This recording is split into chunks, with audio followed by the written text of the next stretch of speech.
अस्सलाम वालेकुम दोस्तों, मेरा नाम है अली और मैं सर हमेशा की तरह मौजूद है दाऊद और आप देख रहे हैं जिस वक्त क्रिकेट लवर अली शो को कैसे देखना बनता है। दूसरे आप लोग से बात करने जा रहे हैं, बात करेंगे जी आज आपके साथ टॉप ग्रीन न्यूज का सेगमेंट है, आपको शेयर करेंगे। नंबर 1 पे आप लोग से बात करने जा रहे हैं, जो हमारे पास अपडेट आ रही है वो आ रही है कि पीसीबी का डोमेस्टिक जो है वो तब्दील होने जा रहा है। क्या अपडेट है वो आप लोग से शेयर करेंगे। 367 रन पर मुल्डर करके डिक्लेयर, ब्रायन लारा का रिकॉर्ड तोड़ सकते थे। डिफरेंट बातें हो रही है, कुछ लोग उनका मजाक उड़ा रहे हैं, क्या कहानी वो आपको बताएंगे। हारिस रऊफ साहब जो है वो बाहर हो चुके हैं, हैमस्ट्रिंग जो अपनी खिंचवा बैठे हैं, इस वक्त जो है अमेरिका में मौजूद है, वो क्या कहानी वो भी आपको बताएंगे। अफगानिस्तान के साथ पाकिस्तान की होने जा रही है ट्राई सीरीज, तीसरी टीम कौन होगी, क्या होगा वो आपको बताएंगे। इंडिया अलाउ कर दिया जी, उन्होंने पाकिस्तान की हॉकी को भी अलाउ कर दिया है, और ये जूनियर उनका एशिया कप भी होने जा रहा है, उस हवाले से ही बात करेंगे। वो उसमें भी अलाउ कर रहे हैं टीम, वो भी आपको बताएंगे। हुकूमत को कुछ बोला उन्होंने, बिल्कुल इस पर बात करेंगे। और बात करेंगे जी क्लब चैंपियनशिप के हवाले से क्या अपडेट आ रही है वो आपको बताएंगे। और आईसीसी ने अपॉइंट किया किसको अपॉइंट किया वो भी आपको बताएंगे। तो अगर आप हमारे चैनल पर नए और पहली बार आए, चैनल को लाजमी सब्सक्राइब करें और साथ लेकर ना भूलिएगा। तो बात का खास करते हैं नंबर 1 खबर के साथ जो हमारे पास आ रही है। तो पीसीबी का जो डोमेस्टिक है वो हो रहा है भजन तब्दील, क्या कहानी आ रही है।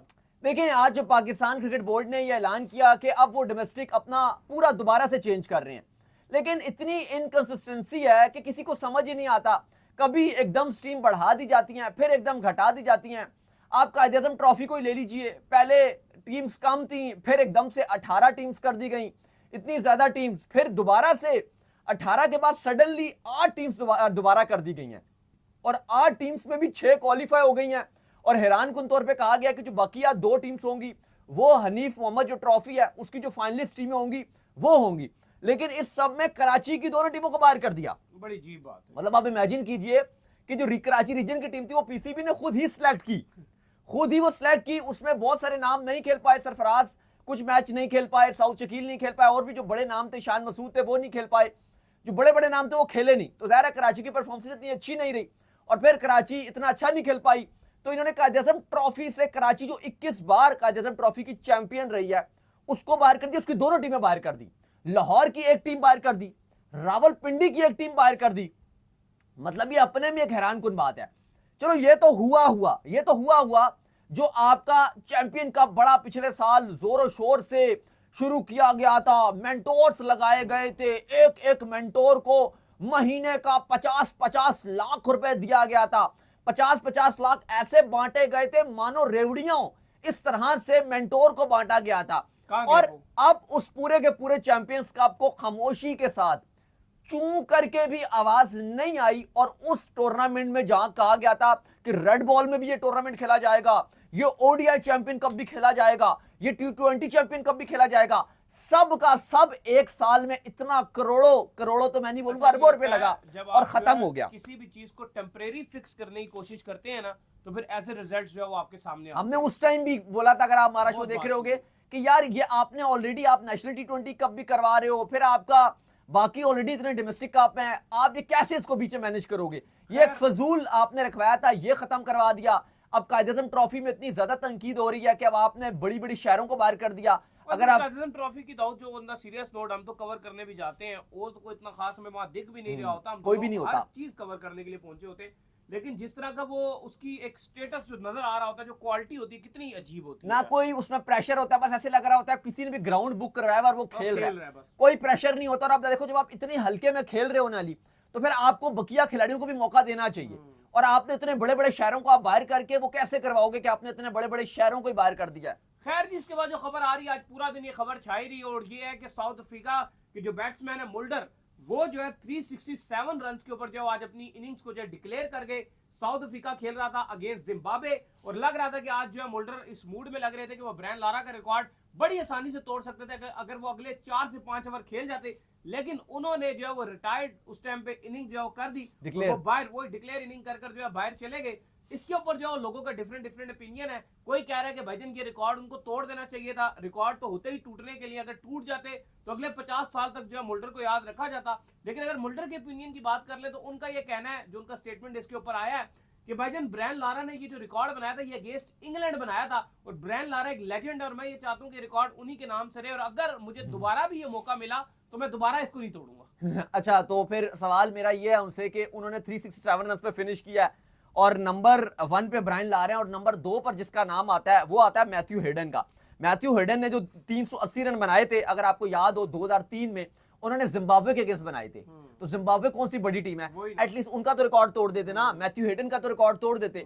मैथ्यू हेडन का रिकॉर्ड क्यों नहीं तोड़ा? अगर था कि ठीक है चलो मान लिया कि ब्रायन लारा ने एक बड़ा रिकॉर्ड बनाया, खैर ब्रायन लारा एक बहुत बड़ा नाम थे, फिर लोगों ने उनकी बड़ी तारीफें इसके ऊपर भी की कि देखें जी कितने सेल्फलेस हैं कि इन्होंने जो रिटायरमेंट का ऐलान यहाँ पे जो है सॉरी इनको जो डिक्लेयर करने का ऐलान कर दिया है, ये इनको टीम की बहुत परवाह। और जिम्बाब्वे तो वैसे भी हार जाना था, वो तो इनिंग से हारने तुली हुई बेचारी जिम्बाब्वे, वो तो आज का भी पूरा दिन नहीं खेल पाई, वो एक बार आउट होकर दोबारा फॉलो ऑन पे हो गई। फैक्टर कहते हो ना कि यार हाँ मैं अगेंस्ट जिम्बाब्वे ये रिकॉर्ड बना रहा हूँ, ये मेरे नाम आ जाएगा, और ब्रायन लारा ने अगेंस्ट इंग्लैंड बनाया था, तो चलो ये फिर भी थोड़ा बहुत समझ आता है। नहीं तो अब मैं फिर मेरा सवाल का जवाब देना कि नंबर 2 पे तो मैथ्यू हेडन है, उन्होंने तो जिम्बाब्वे के अगेंस्ट बनाया उस टाइम। और जब ये 2003 में मैच हो रहा था ना जिम्बाब्वे और ये ऑस्ट्रेलिया का, ये मैंने पूरा मैच देखा था, मुझे आज भी याद है वो गोल कैप पहन के जो मैथ्यू हेडन ने तोड़ाई की थी, जिम्बाब्वे के बॉलर्स का भुरगस निकाल दिया था।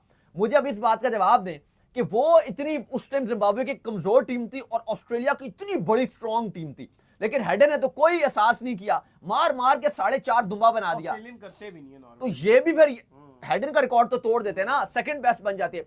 लेकिन बहरहाल ये कहने की बात है, उन्होंने अपनी सोच के मुताबिक किया। लोग काफी उनको सेल्फलेस कह रहे हैं, लेकिन सेल्फलेस और बेवकूफ के दरमियान फासला भी आपको देखना चाहिए। मैं समझता हूं कि ये इतना बड़ा और इतनी शानदार उनके पास मौका था, अगर वो टीम में ये मैसेज देना चाहते तो मैं उनकी इतला से बता दूं कि वो इस टीम के फिलहाल कप्तान हैं, लेकिन आगे वो कप्तानी नहीं करेंगे क्योंकि अभी ये हल्की सीरीज थी। क्योंकि बाबूमा कप्तान है, अगर कोई बाहर से कप्तान जो है ना वो इनिंग को डिक्लेयर करता है ना, तो फिर बड़ी तनकीद होती है कि हाँ।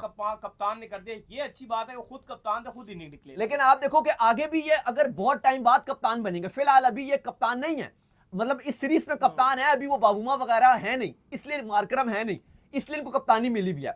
अदरवाइज बाबूमा कप्तानी करेंगे, उस बाबूमा के बाद मार्करम की बारी है, वो चलाएंगे, तो इनकी बारी तो 6 साल के बाद ही आदमी है कप्तानी के लिए। आप बोल सकते हो ना कि भाई टीम में मैसेज दिया जा रहा है कि सेल्फलेस खेलना है, ये है वो है, तो ये एक ऐसे ही बेकार बात है। लेकिन बहरहाल बहुत शानदार इनिंग्स उन्होंने खेली है। मैं तो चाहता था ये रिकॉर्ड तोड़ देते, जिस तरह से ये खेल रहे थे, कमाल कर रहे थे, एक बिल्कुल आया हुआ हाथ से जो है उन्होंने छोड़ दिया। अभी तक टेस्ट क्रिकेट में ब्रायन लारा का जो रिकॉर्ड है 400 का, सरफहरिस्त है मैथ्यू हेडन सेकंड नंबर पे, 2003 में उन्होंने 380 रन बनाए हैं। फिर इसके बाद ब्रायन लारा का इसके बाद भी रिकॉर्ड है, इंग्लैंड के अगेंस्ट उन्होंने 375 बनाया था 1994 में। फिर माइला जयवर्धने ने अगेंस्ट साउथ अफ्रीका 374 बनाया था, लारा का 375 था। तो उसके बाद आप मुल्डर का जो नाम है वो आ गया, लेकिन बहुत ही कमाल किस्म की नॉक खेली है जिसमें 49 फोर्स थे, 100 उसके अलावा जो है आपके 49 फोर्स और 4 छक्के इन्होंने मारे थे। बहुत ही शानदार मौका था, क्योंकि जब जिम्बाब्वे दोबारा बैटिंग करने अपनी फर्स्ट इनिंग में बैटिंग करने के लिए आया तो 170 पर ऑल आउट हो गई और फॉलो ऑन का शिकार हो गई और दोबारा से बैटिंग कर रही है। इस टाइम 51 रन है उनका और एक खिलाड़ी जो है वो आउट है, तो ये बड़ी ही एक शानदार मौका था जो मुल्डर ने अपने हाथ से गंवा दिया। खैर जिसके बाद जो अपडेट आ रही है वो आ रही है हारिस रऊफ को लेकर। तो इस वक्त जो मेजर लीग खेल रहे हैं इंग्लैंड, वो जो अमेरिका है वहां पर वो मौजूद है और हैमस्ट्रिंग इंजरी के चलते जो है वो वहां से बाहर हो चुके हैं, वहां पर उनकी रिप्लेसमेंट भी ले ली गई है। लेकिन इंपॉर्टेंट खबर ये है कि अब वो जो आपकी टूर करना था आपने बांग्लादेश का, उससे भी वो बाहर हो गए हैं। तो ये हारिस रऊफ के लिए बुरी खबर है कि लीगों में जा जाकर अगर आप एक्स्ट्रा जोर लगाएंगे तो फिर आस्ता आस्ता आप इंटरनेशनल से भी बाहर जाएंगे। देखिए सैन फ्रांसिस्को की नुमाइंदगी कर रहे थे मेजर लीग में और बड़ी शानदार बॉलिंग कर रहे थे। 8 मैचेस में हारिस रऊफ 17 विकेट्स चटखा चुके थे। 8 मैचेस में 17 विकेट्स उनके पास थी और बड़ी फ्लैट विकेट्स थी वहां पे, और ये लीडिंग विकेट टेकर रहे थे। मार भी तो सबको ही पड़ रही थी, इनको भी पड़ रही थी क्योंकि ग्राउंड से छोटे छोटे विकेट्स फ्लैट थी, लेकिन फिर भी ये लीडिंग विकेट टेकर रहे हैं अभी तक वहां पर। प्लस इनकी टीम भी 8 मैचेस में से 7 मैचेस अपने नाम कर चुकी है, तो टीम भी बड़ी शानदार इनकी कर रही है, बड़ा जबरदस्त जीत रही है। लेकिन अब मसला ये हुआ है कि जब आप लीग्स में जाकर, और इतनी बेकार लीग है मेजर लीग ना, जिसका कोई लेना ना देना, बिल्कुल बकवास सी लीग है ये मेजर माइनर शाइनर और ये कनाडा की जो लीग्स हैं कुछ भी नहीं है, फारिग किस्म की लीग्स हैं। कुछ बिजनेसमैन इसके अंदर इन्वॉल्व होते हैं और वो इस लीग को चला रहे होते हैं। तो आप देखें कि उसके चलते नासिर भी अपनी इंजरी करवा बैठे हैं। अब बांग्लादेश सीरीज से भी ये बाहर हो गए हैं। अब कहा जा रहा है कि वेस्ट इंडीज की सीरीज के लिए फिर भी उम्मीद है कि ये वहां पर फिट हो जाएंगे और शायद वापसी कर लें, लेकिन बांग्लादेश के साथ जो 3 T20s हैं उनसे तो ये बाहर हो गए हैं। दूसरी तरफ आज अपडेट आई है वसीम जूनियर की, और आपको पता है कि पहले पीसीबी यही बात कर रहा था कि जो कैंप लगा हुआ था वहां से अपडेट आई थी कि ये अनफिट हो गए और बांग्लादेश के दौरे से बाहर हो गए हैं। इससे पहले वसीम जूनियर आपके ऑलरेडी जो बांग्लादेश पाकिस्तान खेलने आई थी उससे भी वो बाहर हो गए थे, लेकिन अब उनको फिट कर दिया, फिट डिक्लेयर करार दे दिया, और अब वो दौरा बांग्लादेश और दौरा वेस्ट इंडीज दोनों के लिए अवेलेबल रहेंगे वसीम जूनियर। बिल्कुल जी। खैर इसके बाद जो हमारे पास अपडेट आ रही है वो आ रही है अफगानिस्तान के हवाले से। तो अफगानिस्तान ने ये कंफर्म कर दिया है कि पाकिस्तान साथ यूएई और साथ अफगानिस्तान एक ट्राई सीरीज खेलने जा रहे हैं। अगस्त के महीने में ये सीरीज होगी और यूएई जो है इसको होस्ट करेगा। ओरिजिनली तो ये शेड्यूल था कि पाकिस्तान ने 3 T20 मैचों की जो सीरीज है वो अफगानिस्तान के साथ खेलनी थी, लेकिन पीसीबी ने जो है वो अफगानिस्तान को कहा था कि यूएई को भी जो ऐड कर लेते हैं और यूएई भी ये चाहता है कि उसको जो है वो ऐड किया जाए। तो लिहाजा अब यूएई को भी ऐड कर लिया गया और दोनों बोर्ड इस बात पर मुत्तफिक है कि भाई एशिया कप की तैयारी के लिए इसको हम जो दुबई में जो है सीरीज को जो हम करवाते हैं। लेकिन सवाल मेरा बड़ा सिंपल है दाऊद साहब, और वो ये है कि अगर ये 3 मैचों की सीरीज अफगानिस्तान से ही हो जाती तो मुझे लगता है ज्यादा मजा आता, लेकिन अगर आप ट्राई सीरीज खेल रहे हैं तो फिर 5 मैच खेलें। देखिए आज जो इसकी लेटेस्ट अपडेट है वो ये है कि जो अफगानिस्तान की चेयरमैन है एसीबी के मीरवेज अशरफ, उन्होंने आके आज इस पर तस्दीक किया, क्योंकि थोड़ा सा पाकिस्तान क्रिकेट बोर्ड आपको पता है वेस्ट इंडीज के मामलात में भी एंड तक लगा रहा कि 6 T20 कर दें कर दें कर दें कर दें, और लास्ट मोमेंट पे हमने देखा कि वेस्ट इंडीज ने नहीं सुनी। उन्होंने कहा 3 ODIs और 3 T20 इसी खेले जाएंगे जैसे एफटीपी में था। तो आज अफगानिस्तान के जो चेयरमैन साहब हैं मीरवेज अशरफ, वो आए और उन्होंने ये कंफर्म किया कि पीसीबी ने हमारे से बात की थी, ये सीरीज पाकिस्तान होस्ट करनी थी, जो पाकिस्तान में ये 3 T20 से अफगानिस्तान के साथ, लेकिन पीसीबी ने कहा कि चूंकि एशिया कप भी है तो ये हम यूएई में खेल लेते हैं और साथ यूएई को भी डाल लेते हैं इसमें। और ये हमने आपको पहले से खबर दी हुई थी, काफी चल भी रहा था और काफी हवाले से बात भी किया। तो उन्होंने कहा कि जी कि अफगानिस्तान को इस बात में कोई अब आप कहो कि नहीं है इतराज, और अफगानिस्तान एग्रीड हो गया। लेकिन अब जैसे आपने बात की कि यूएई को डालने से ये सीरीज फीकी पड़ेगी, या तो आप कोई बेहतर टीम डालते तो मजा भी आता। अब यूएई को इतनी अच्छी टीम नहीं है, अगर आप हार जाओ तो कालक मुंह में मल लो और जीत जाओ तो कोई खुशी नहीं। श्रीलंका हो जाती फिर बहुत मजा आ जाता। श्रीलंका अवेलेबल नहीं रहेगी, उन्होंने जिम्बाब्वे से खेला। मतलब मैं बात कर रहा हूं कि श्रीलंका बांग्लादेश इनमें से कोई टीम, आप कोई और टीम देख सकते थे, कोई बड़ी टीम आप चलो देख लेते, कोई अगर आप कोई न्यूजीलैंड देख लेते जो अवेलेबल रहती, या आप कोई साउथ अफ्रीका या कोई ऐसी टीम देख लेते जो अवेलेबल रहती, उससे भी आप खेल सकते थे। एशिया कप तो चलो आपको होना ही था, लेकिन आप एक अच्छी टीम को ऐड कर सकते थे और वो यूएई आ भी जाते और एक बड़ी सीरीज होती, और होस्ट भी पाकिस्तान है क्योंकि तो रेवेन्यू में पाकिस्तान के पास आना था, बेशक यूएई में होती। लेकिन अगर तो आप इस सीरीज को ऐसे रखोगे कि एक मैच पाकिस्तान अफगानिस्तान का, एक मैच पाकिस्तान यूएई का, एक मैच अफगानिस्तान यूएई का, और जो टॉप पे 2 टीमें हुई वो फाइनल खेल लेंगी, तो फिर तो ये बिल्कुल ही आपने बकवासियात कर दी, क्योंकि एक मैच पाकिस्तान अफगानिस्तान का टोटल इसमें अच्छा होगा, और अगर फाइनल पाकिस्तान अफगानिस्तान का हो गया तो 2 मैच। अफगानिस्तान यूएई का मैच 0 वैल्यू का मैच होगा, बिल्कुल टीआरपी नहीं होगी उसकी, यूएई का भी नहीं होता। पाकिस्तान यूएई का फिर भी देखा जाएगा, लेकिन 20% व्यूअरशिप के साथ। अफगानिस्तान यूएई को तो बिल्कुल ही इंटरेस्ट नहीं होगा ना। लेकिन दूसरा जो मैच है पाकिस्तान यूएई का, वो भी बिल्कुल 20% के हिसाब से चलेगा, वो भी फारिग। बेस्ट जो है वो दुबई को हराया 2-0 से। बेस्ट तो ये होना चाहिए था, बेस्ट ये होना चाहिए था कि आप 2-2 मैचेस रखवाओ, लेकिन अभी तक इस पे फैसला हतमी नहीं किया गया। आज अफगानिस्तान के जो एसीबी के चेयरमैन है उन्होंने भी बोला है कि अभी हम शेड्यूलिंग के बारे से बातचीत कर रहे हैं, और इसका इस हवाले से भी फैसला किया जाएगा कि एशिया कप की जब तारीखें भी पता चल जाएंगी कि एशिया कप आया 4 या 5 सितंबर से खेला जाएगा, या अगर 10-11 से होता है, अगर तो 10 से हुआ तो फिर तो कंफर्म्ड है कि फिर लंबी सीरीज होगी है, फिर 2-2 मैचेस सब खेलेंगे, फिर तो चलो ठीक है कि 2 पाकिस्तान अफगानिस्तान के मैच हो गए, 2 पाकिस्तान यूएई के हो गए, 2 अफगानिस्तान यूएई के हो गए, फिर तो इस तरह कर लेंगे। लेकिन क्योंकि ब्रॉडकास्टर्स के हवाले से भी इशू बन सकता है, क्योंकि अफगानिस्तान यूएई के 2 मैचेस ब्रॉडकास्टर्स के लिए टेलीवाइज करना बहुत मुश्किल हो जाएगा, और फिर पाकिस्तान यूएई के भी 2 मैचेस बन जाएंगे। तो मुझे लगता है कि ब्रॉडकास्टर्स नहीं मानेंगे कि आप 2-2 मैच खेलो, 3 मैच और 4 हाँ, क्योंकि हल्की टीम 4 होंगे ना ज्यादा, एक आप अफगानिस्तान के साथ, एक आपका दुबई के साथ, अफगानिस्तान का दूसरा 4 टोटल मैच हो जाएंगे। ये इसके लिए ब्रॉडकास्टर्स फिर भी मान जाएंगे, 2-2 आपस में खेलेंगे। हाँ, ऑब्वियसली, क्योंकि वो हल्के मैच होंगे तो रेवेन्यू बनेगा नहीं, तो ब्रॉडकास्टर्स कहेंगे हमारा खर्चा ज्यादा हो रहा है, तो इसलिए मुझे लग रहा है कि ये एक ही मैच पॉसिबल होगा। खैर इसके बाद जो अपडेट आ रही है वो ये आ रही है कि इंडिया अलाउ करने जा रहा है जी पाकिस्तान की हॉकी की टीम को भी, और जूनियर वर्ल्ड कप भी जो है इस बार जो इंडिया में खेला जाना है, वहां पर भी इंडिया जो है वो अलाउ करेगा। और इंडिया ने कहा कि हम फुल प्रूफ सिक्योरिटी देंगे। रीजन ये है कि आगे जो कॉमनवेल्थ गेम आनी है उसके लिए वो अप्लाई कर रहे हैं, और वो ये चाह रहे हैं कि बड़े पैमाने पर इनके यहाँ टूर्नामेंट्स हो जी। देखिए बिल्कुल, आपको पता है कि 2030 का जो कॉमनवेल्थ गेम्स हैं उसके लिए भारत होस्टिंग के लिए अप्लाई बिड करने जा रहा है, और उम्मीद है कि इंडिया वो हासिल कर लेगा। फिर 2036 का जो ओलंपिक्स है, असल मिशन इनका ये है, बिल्कुल उसके लिए भारत पूरी तरीके से तैयार है और चाहता है कि उसके लिए हम बिड करें। लेकिन उसके लिए आपको जो बाकी ममालिक हैं, ये बड़ा जरूरी है कि आप सबको वीजाज दे रहे हो। अगर आप ये बोलोगे कि हम उसको नहीं दे रहे वीजा या उसको नहीं दे रहे, तो फिर आपको ना ओलंपिक ने होस्टिंग राइट्स देने हैं और ना आपको कॉमनवेल्थ के होस्टिंग राइट्स मिलने हैं, और ये भारत को पहले से पता है।